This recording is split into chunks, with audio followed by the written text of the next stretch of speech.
shot right through the heart. She lowered her voice, not waiting for an answer. Some people say he did it.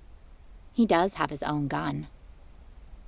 I was tempted to clear my throat to let the two gossipers know I was sitting at the table, right behind them. But that would have come back on me. I'd been sitting at Grinds for the better part of an hour with my earbuds in, not listening to a thing. My music app wasn't even open. In the months since prom, I'd learned if I kept them in, no one bothered me. And not just here at Grinds. It wasn't long before I became invisible to everyone around me. And I found I rather liked being hidden. And so as much as I wanted to correct them, tell them James's parents weren't dead, there was no way I could do so without re-entering the world around me. I seriously doubt he killed his own parents, Stringy Hair said. Sure, he's a little off, but homicidal? I don't see that. He's more than a little off, Pinched Face said, flipping her blonde hair over her shoulder. He went on a real tear at the prom after party. You went? I thought that was just for upperclassmen, Stringy Hair said. How am I just now hearing about this? I tried to text you that night when I got home. For some reason, though, the text wouldn't send. Her voice sounded robotic, coached even as she continued. Then we had finals, and you'd been gone all summer. I mean, I haven't seen you for a minute. Still. She shook her head as if coming out of a trance. It seems weird I wouldn't have told you by now. So don't waste any more of my time. I heard it was a wild one, her friend urged. Pinched Face shrugged off her confusion. It was.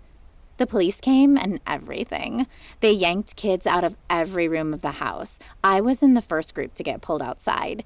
I just knew I was going to be arrested. I mean, the party was a real rager. Anything you wanted, if you know what I mean. The two girls giggled. I hoped they wouldn't notice I was leaning forward, nearly tipping out of my chair to listen to their conversation. How did you guys manage to get away? All I know is 1 second we were all lined up by the police cars. Kids were yelling and crying. I was crying. And the next second, everything just sort of stopped.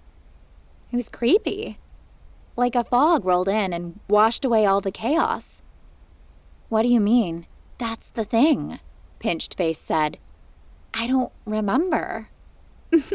Must have been some party, her friend giggled. No, I mean, yeah, it was, but I didn't drink or take anything. Pinched Face scooted closer to her friend, and I leaned closer still. I can't explain why. I just have this feeling James had something to do with it. When I was being dragged out of the house, I saw a cop headed toward him, and right when I was being loaded into the back of a police car, everything seemed to calm down before moving in slow motion. All the cops' walkies chirped at the same time. They let us go, climbed into their cars like zombies and drove off, leaving everyone behind. I remember James was sitting on the top step of the front porch, surrounded by a bunch of losers who were hooting and yelling as the cops drove away. He just sat there, watching the whole thing with the strangest expression. Listening to the girl, I felt a chill travel through me. I believed her story.